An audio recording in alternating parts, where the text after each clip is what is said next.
Hello, everyone. Welcome back to the Vedic Astrology Podcast. My name is Fiona Marks, and I'm inviting you today to join me on a journey, a conversation about the moon and the moon as a phenomenon in our life, something we can see in the sky, but perhaps also something that we can use to reflect on our lives, perhaps to set goals. And to help me in this journey, I've invited two of my friends and colleagues. I'm delighted to have Steven Jones back with me again. You may remember Steven, my astronomy buddy from season 2, episode 1. We recorded an episode called Astrology and Astronomy and Their Co-Evolution. We answered some questions that astrologers might have about astronomy. So, Steven, it's delightful to have you back. Thanks for being here again. Always lovely to see you. I also have with me Jenn Page from Self to System, who has developed a tool to help us observe and reflect on our experience with the moon. And Jenn, because you haven't been on the podcast before, can I invite you to share a little bit about your background and your connection with the moon and with astrology? Yeah, I'm excited to be here as well. I really appreciate the invitation.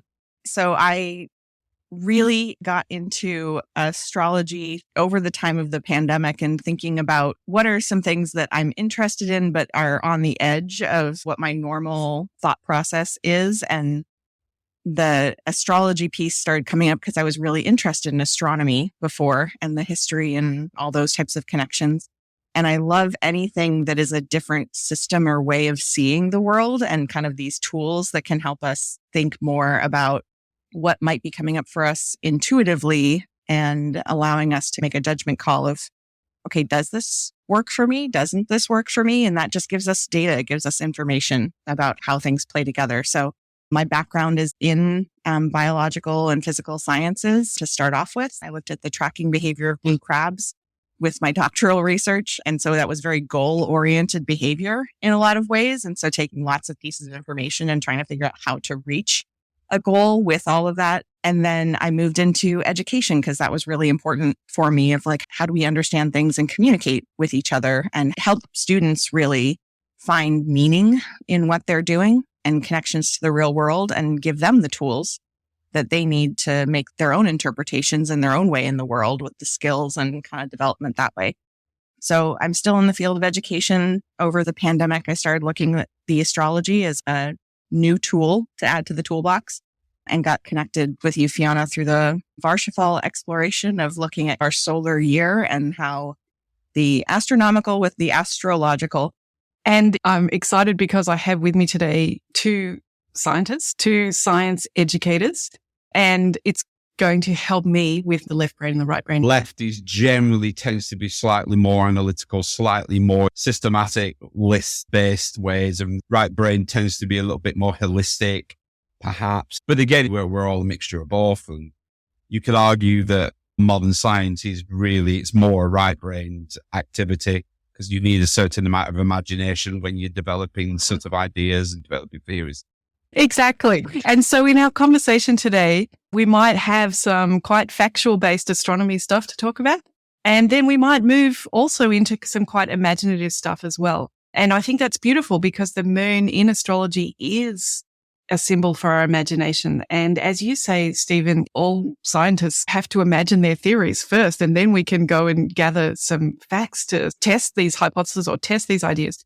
But we are integrated. So let's begin with my invitation. Steven, the real reason that I invited you along today was that even I, as the amateur astronomer, can notice that the moon looks a little bit lower in the sky right now.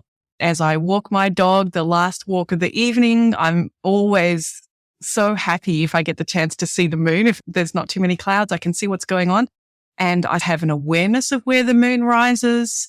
I have an awareness of where it would be at the zenith of the sky at the top when it's like a full moon. I can look high up and see it. And I've just been noticing that it seems to rise in a different place and it seems a bit lower. Well, I think the fascinating element to this is that I was a little bit like, actually, I'm not sure. Which is, I don't know, one of the greatest statements in science. I was, give a second, so what is going on here? I had to dig out and do a little bit of reading as well. I think fundamentally the problem with all of this is that it is very hard to visualize a three-dimensional system. And I know certainly within my teaching, when teaching astronomy, I've used pictures, but even pictures are sometimes of limited help because they're 2D. And then even if you're watching 3D animations, like on a video, then even that, in a sense, is still a two-dimensional projection. So you've almost got to stand inside these things. The first thing is to say, if you find it really hard to visualize, join the rest of us. It is incredibly hard to visualize, but I think there's almost a sense of sort of the important starting point is to realize what it is not.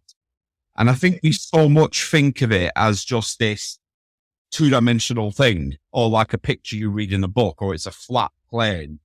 And I think the biggest thing to recognize is that it is absolutely not that. And the fact that, again, we're on a sphere, and then, of course, during an Earth's rotation, our orientation of how we are presenting ourselves to the moon is actually changing. And so how the moon looks is changing. And so it is a very complex system. This whole 18.6 year cycle, I've got to say, I haven't come across.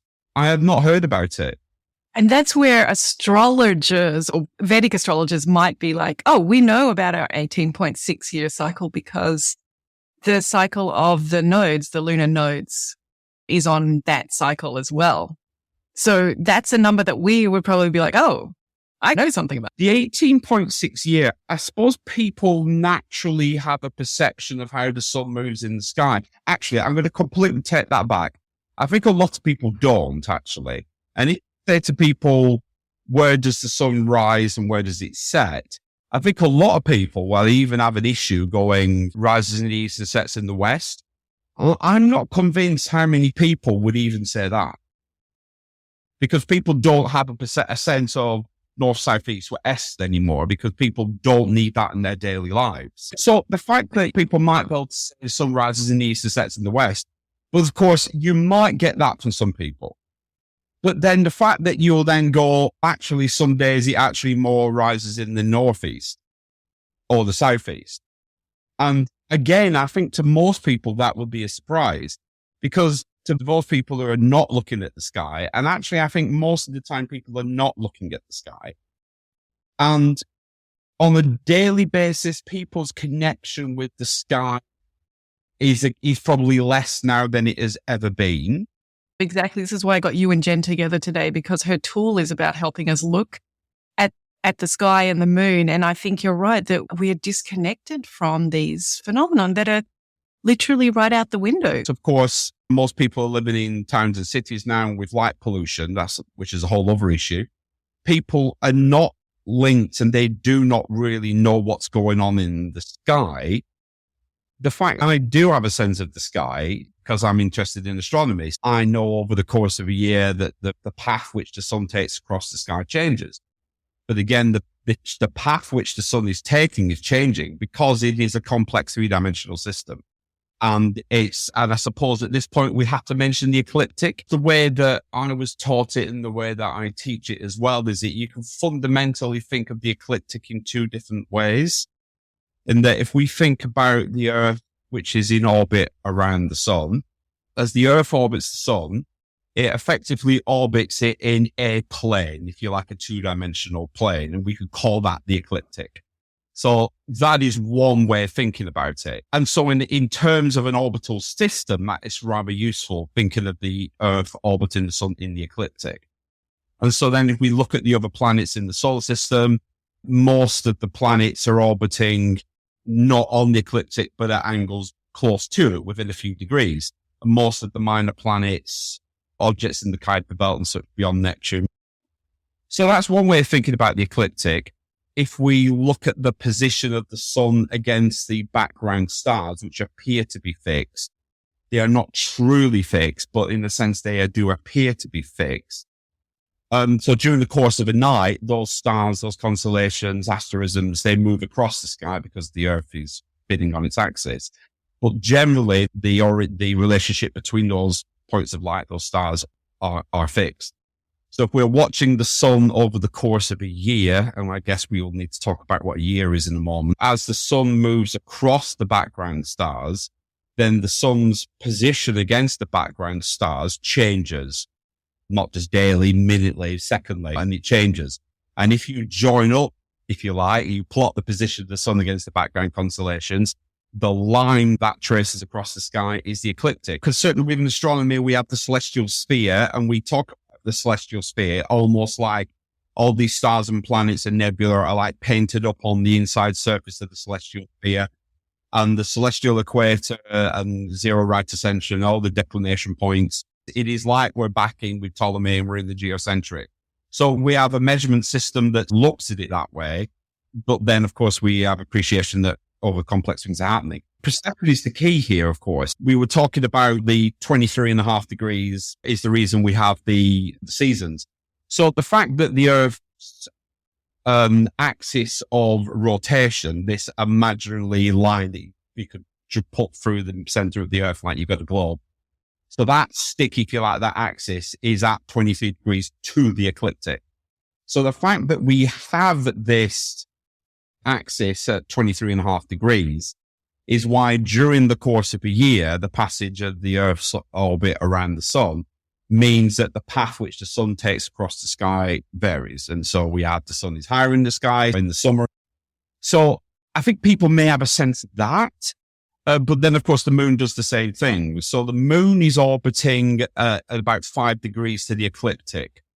Again, I think because there was quite a big eclipse, solar eclipse recently, just because the path of totality went right across the US. But anyway, as the moon is orbiting the Earth, if everything was on just this flat plane that people would imagine, then we'd be getting eclipses every lunar month.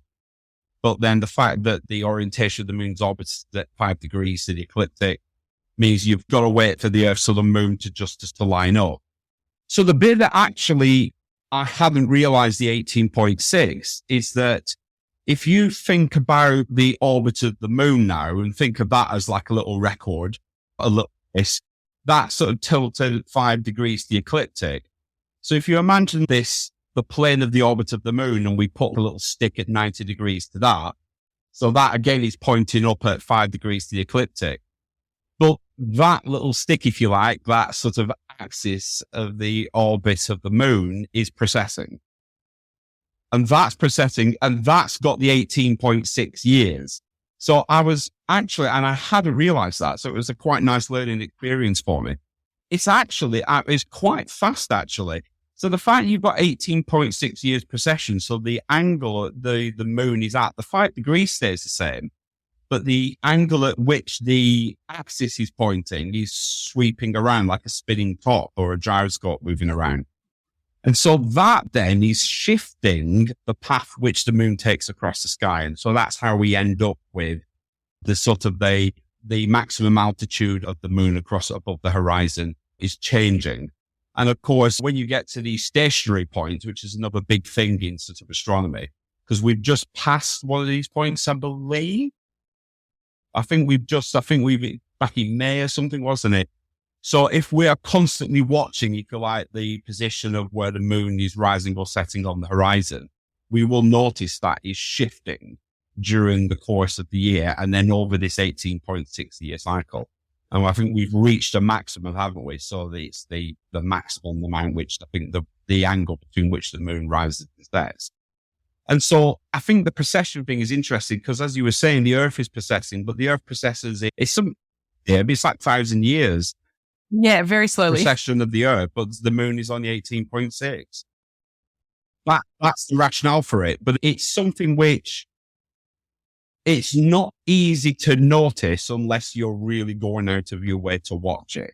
But hopefully the invitation now is out there to pop out as soon as you hear this episode, whatever night it is, go out and have a look, because I think it's quite perceivable. And Jenn, have you noticed the moon where you live? Yeah, and I do. I love two things you said, Steven, talking about starting off saying with "I don't know" as being one of the most powerful phrases that we have in science, since there were things that I hadn't considered about why the moon would be lower in the sky and your connection to the tilt of the earth and with the sun and how that shifts, because people are normally more awake during the day to see that element of, okay, if you from your window every day are looking across the span of the year and being able to see where along the horizon the sun is actually coming up or where along the horizon it's setting, it can give you that sense of, okay, higher or lower in the sky, that element of it.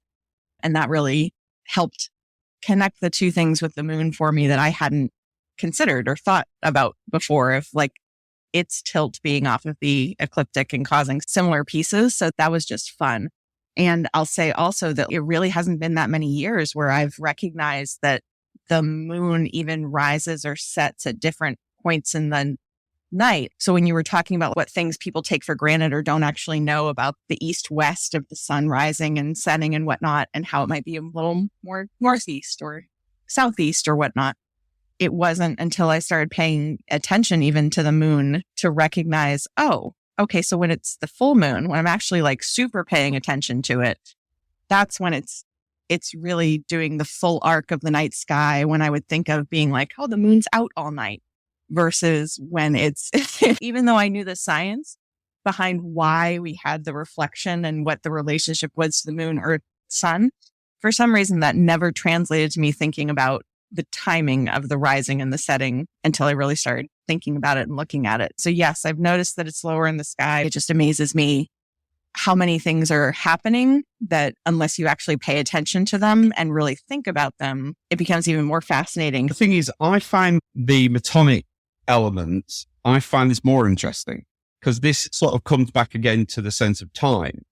And I find it utterly fascinating how we have used the sun as a way of measuring time and not the moon. But of course, you've got lots of cultures that are using the moon as a way to measure time. And there's an awful lot of sense in that. There is an awful lot of sense. But then if you're using the sun to measure time, and there's an awful lot of sense to that as well, but the two systems don't match. So the moon, in some ways, it has a 27 sort of day cycle, but in other ways it's 29, because since the time that the last new moon was, the Earth has also orbited. 27.3 days is the orbital period, which is correct. But then, of course, because the Earth is orbiting the sun, it's 29.5 for that three-dimensional orientation, to get that correct. So you've got, in 1 year, 12.368 lunar months. Okay. So, and this is where the whole 19-year thing comes into it, because it just turns out that if you multiply it all up, it's so wonderful, because actually 19 Earth years, after 19 Earth years, you actually, the number of synodic or lunar months is 234.992 months. So it's almost an exact number of months. And you've got this sort of wonderful thing where, it just so happens that every 19 years, not exactly, it's close, every 19 years, you get this thing where the moon will be in exactly the same point in its lunar cycle on that particular calendar day, if we're measuring dates using the sun. And again, it's just down to orbital periods. And come back in a couple of million years and it won't be 19 years. The cycle will change again. And so whereas the 18.6 year cycle is very much fixed, and the lunar standstill, that will happen at this point. If we decide to look at where the moon is tonight in its, in its phase on this day, then in 19 years time, it will be in the same phase. And it's just one of these nice little things. But the fact that it's close to 18.6, it is completely unrelated. So you have these interestingly connected things, and then other things which are just sort of flukes. But where I'm interested in, this is where I've been fascinated to hear sort of Jenn's view on this, is that I, as an astronomer, I am interested in the mechanics of it. And I'm also interested in the historical nature of this as well. And that is also interesting. But I think the thing is that whereas it's the fact that I am taking notice Now, I take notice and view it in an astronomical way. But I guess there are other ways of viewing the moon and taking notice. And I suppose it's almost like stick your head above the ground, look away from your phone for a moment, just watch what's happening in the world. And I suppose that's where I think there's something to learn from here. On your comment about the time part too, and how fascinated you are with these different concepts of time, I was recognizing that's essentially part of why I got into the looking at the moon planning, because I work in a government environment and just in environments in general where we use a calendar month. Like everybody has these dated planners or diaries or whatnot that are based off of the 1st through the 30th or 31st or whatever. And the reorientation to this kind of sun cycle over and over again, and recognizing that there's also this lunar cycle that's going on. And all the things in my day get oriented towards the hours of the day in relation to the sun, the month, the year, the whatever. And it was actually making it harder for me to create my own personal plans and goals, because I kept mapping them onto the cycles that everybody else was operating on and expecting me to do things on with my work environment. And so I would default to my work is the most important thing, and the sun cycle is the most important thing. And it was the centric part of this is how we're measuring time and agreeing to move on together. And when I started paying more attention to the moon, this was actually back in my days as a director of education on an island off the coast of Maine. And so it was off the grid, 12 miles off the coast. So the light pollution went way down and you could really see this astronomical phenomenon a lot better. And we also were working with the kids in a tidal environment. So that connection to the moon of really having to pay attention to what part of the tidal cycle we were on for how high or low those tides were and at what point in the day they were happening. Because if you can have a great low tide in the middle of the night, but you don't want to have little kids running around in that low tide environment when you can't see them. And so it was mapping all of those things. We worked on moon cycles in a lot of ways to work with kids in the marine science environment. And when I started looking at it for personal time management, it took me out of the mindset of my work is the most important thing about me and what I need to prioritize, and helped me shift a little bit like, all right, if I do it on this other time scale, what could I prioritize on this time scale that I could cyclically come back to on a regular basis that is not based on the calendar year and the way that everybody else is doing their things?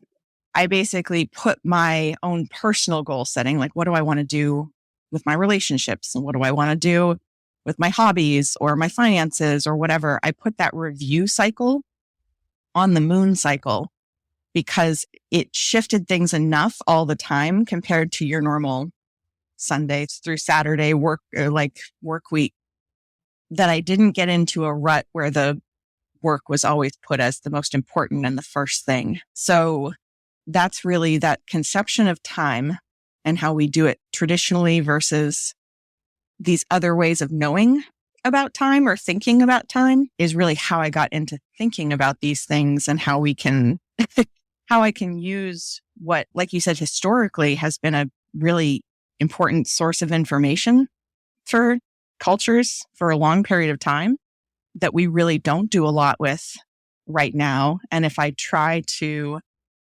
map my experience, map my goals, all those things onto a moon cycle provides a greater awareness, I think, of just the purpose, like being purposeful about on this cycle, I will be looking at things. And I've found that really helpful. What I've done in a variety of different formats is basically create a semicircle, a half circle that's divided into 30 different sections coming out from the center. And so it's like this radial sunburst design that allows me to track where I'm at in the full moon cycle. So the 30 sections allows me to look at a full from new moon all the way around to the next new moon cycle. But I've created spaces in that diagram that allow me to then also put down the day of the week or the calendar day, whether it's a Monday or it's the 3rd of December or whatever it is. And within all of that, I can track whatever I want to track in each one of those 30 sections. And that acknowledgement of there are these 30 different little divisions that are possible across this whole moon cycle, and that different stages across the moon cycle, I can have check-in points where I'm seeing whether or not the things that astrology is telling me is matching up with my personal experience, both predictively, like saying, okay, next week on Tuesday, this is what the astrology is coming up with for a story and narrative about how the world or how I will be affected by this day. And then retroactively too, going backwards and saying, okay, yesterday, this is what was supposed to be at play. Did that actually come to fruition? And I can do that really technically of saying really clearly that the moon square Neptune in Pisces or whatever it is. And I can also be like, all right, so it was a new moon in Sagittarius. What generally speaking is the energy that's associated with a new moon, and new moon being the dark moon, or that I have no moon showing in the sky really. And so that kind of like introspective, dark, not worried about putting a lot of energy out into the world type of feel to it. Okay, what does Sagittarius mean within the broader scope? And so those types of things can help me at a very base level look at a theme, and then say from an intuitive standpoint, just if I said to you, oh my gosh, oatmeal for breakfast is the best thing in the world. You might have a reaction to that where you're like, holy cow, no, eggs, toast, warm things. What are you talking about? But by me giving you that, this is my opinion or my thought process of this is my truth, you have a reaction to what that truth is that tells you something about yourself of, no, oatmeal is not my thing. Glad it's her thing. That's all right. And that's what I'm doing with my testing on the astrology the entire way along is, okay, it's telling me this. Am I having one of these like big reactions of, that was so not what my day was, and that does not relate at all? Or am I having one of those, I hadn't thought about it that way. Okay. If I go at it with the framing, I'm going into a big meeting tomorrow. If I'm going at it with the framing that the astrology is telling me it's a good day for me to really speak influentially, I might be more apt to look for opportunities in that meeting where I'm like, okay, how can I positively influence what we're working on right now? What could I say? How could I say it that helps? And so it's just it's a flavor, it's a thought, it's a experiment. Every time is like a little dose of data of, does this work? Doesn't this work from an external perspective? But also, I hadn't thought about that internally. And without looking at this piece of data, it wouldn't have come up. I wouldn't have recognized that this could be a way I could look at it or pay attention to it. So that's my flexible moon planning from the dial standpoint of being able to look at something that you care about over the course of the entire moon cycle and create moments of checking in with yourself that isn't on everybody else's quote unquote calendar, saying they say when you're supposed to do the thing. It's all right. I'm going to connect a little bit more with what's going on out in the world. Jenn, I just want to ask a question about your picture there. So for the people who are actually watching it, so you've got this wonderful semicircle there. So you've got little squares next to the moon cycles. So are you like writing in there or coloring in maybe, or is that just aesthetic? Are you putting numbers there or something? So you can color in, and I think that is a great, like when you're first trying to figure out what does this look like for my mood or the weather in the day and how that was affecting my mood or whatever it is. In that outer ring of the moon tracker, what I try and do is I'll put in the actual time related things as the rest of the world sees it. So it'll be today's July 21st and it's Sunday. So those two things would go in those boxes. I would be keeping track of the moon phase and when it changes from sign to sign in the middle rings. And in the center rings, sometimes I'll actually put in whatever the astronomical connection is of where is Pluto in the sky or where is whatever. And other times it will be like if I'm looking at my energy across the whole phase of the moon, I can create a color code that says that blue is lower energy, red is higher energy. And I can just create a beautifully colored diagram, but see when across the whole cycle, I might be more energetic or less energetic. And put a little note on top of the color that says, oh, today was a day I stayed in or I saw friends or what other data do I want to collect that I think might be interesting to look at? I think that's the key thing is it could be when do I plant stuff in my garden and what happens to the thing in the garden that based on when I planted it, which is a lot more historically what we were seeing happen of when in the moon cycle do you plant seeds and then what happens with the resulting. So I tried to make it as flexible for myself as possible. And then each month I just am really paying attention to what kind of data do I want to collect this month? I just desperately want to turn the chart into a graph, start plotting it. Yeah. Yes, you probably in yourself, haven't you, be your left brain. It's probably really appropriate for me just to mention at this point, whereas I personally don't use astrology and it is not something that I personally find useful for me. But I suppose as the years as I've gone over, I've become more and more aware that it is important for people to have some means of self-reflection. And it's sticking your head above the ground or whatever and looking and recognizing that things are changing externally, maybe internally. So I completely see how some people, and it was so interesting, Jenn, when you said something comes up from the chart or whatever, and it might be, oh, maybe that's something to think about or reflect upon. And I think anything that gives a prompt for people to have that form of self-reflection, I think can only be a good thing. I personally don't find it useful, but that doesn't mean that I don't think it can be useful. There are areas where astrology can go into certain things, which I think can be very unhelpful, but you could say that about any branch of human endeavor.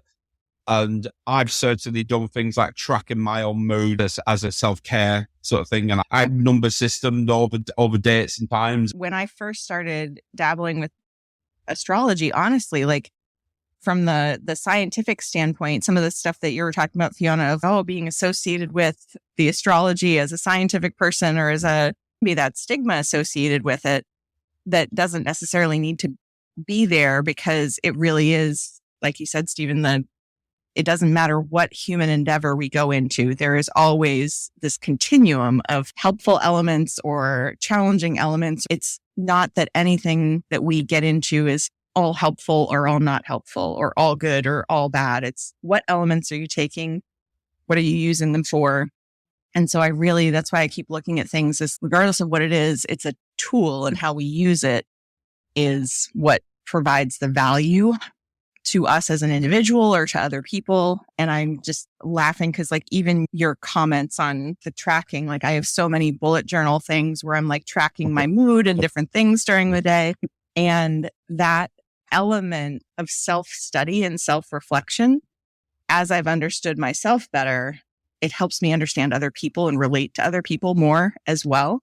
So I think that in the type of kind of polarizing world that we're in right now, the more things we can do to self-reflect and the more things we can do to have these conversations where we might not all agree on the same thing or how it's used or whatnot, but that we can see all the different points and the values and the ways of looking at something.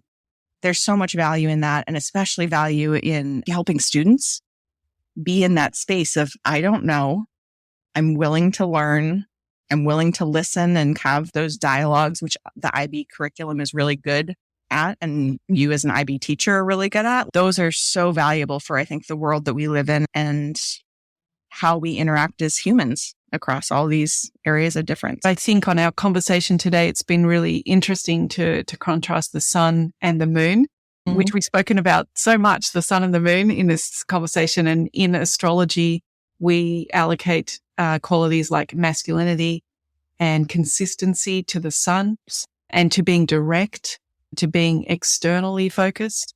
And to the moon, we allocate qualities like intuition and reflection and femininity, and looking at these different ways of monitoring our life. So we were talking about monitoring it through the calendar, the normal solar calendar with its months and its dates and its Mondays and Tuesdays. And yet when we take the opportunity to monitor it through the moon, which you've been experimenting with and which we looked at the template today, did you find that it naturally lends itself to more intuition or more openness to reflection versus doing a solar day calendar kind of method? Part of the reason that I think it helps me with that reflection is that on a shorter time period than the sun, we see this change in light. And so we have a dark period and a light period back to a dark period. I am somebody who's been very perfectionistic, achievement oriented,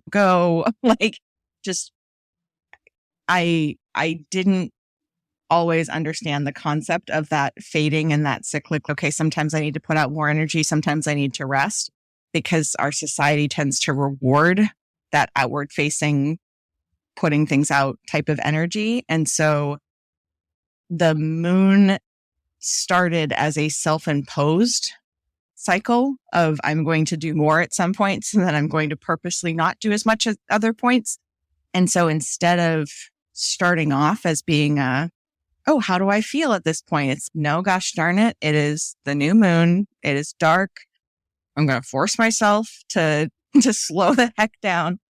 And so for whichever direction the influence is coming from, at this point, I now have more of these cycles in my time, and I put more value on the retreat time of not always being on go. And so I don't know, chicken egg type of philosophy, like which came first of which part is influencing what, but by continuing to come back to that cycle and reflecting at various points during the cycle and being purposeful about, okay, I need to have natural rhythms. I can't just be producing out there, interacting all the time. That's just been hugely valuable to me. And I've been able to map experiences onto that, as well as purposely plan experiences that way. Wow. I'm mind blown by that. Now that I've heard that from you, I think that in my life, I experienced very much the ups and downs of life and the ups and downs of energy levels and enthusiasm.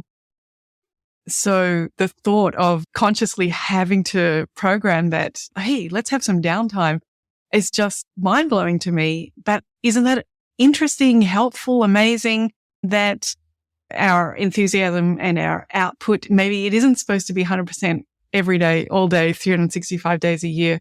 And some people are going to be more naturally in tune with an energy up and down cycle inside themselves and might like to use a solar method to be more consistent with their energy. And then some people are going to be naturally very consistent with their energy and maybe benefit from experimenting with the ebb and flow.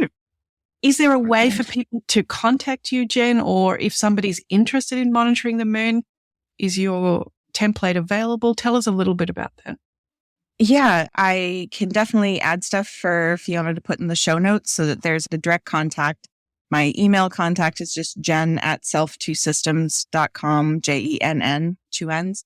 And the types of tools that I've been talking about today for people to be able to download and interact with and learn more about in a variety of different ways. There's kind of entry level, quick, easy, blank templates for you to use. There are more colorful ones, all of those types of things. We'll have a link to that, and just also happy to connect with anybody around these types of, philosophical, how do we manage time? How do we think about ourselves? Any of those types of things. We'd love to connect.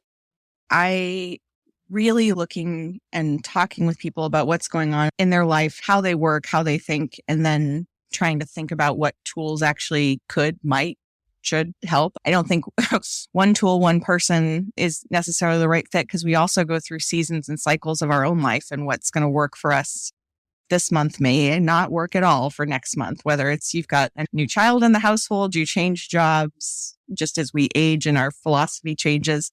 Yes, there's the moon cycle planning, but then also some of the tools that I've got link the moon cycle with, okay, from a weekly, quarterly, annually type of thing. How do you look at your whole balance of your life and not just put all your energy into work, put some into work and some into family and some into finances or security or fun or whatever the pieces are.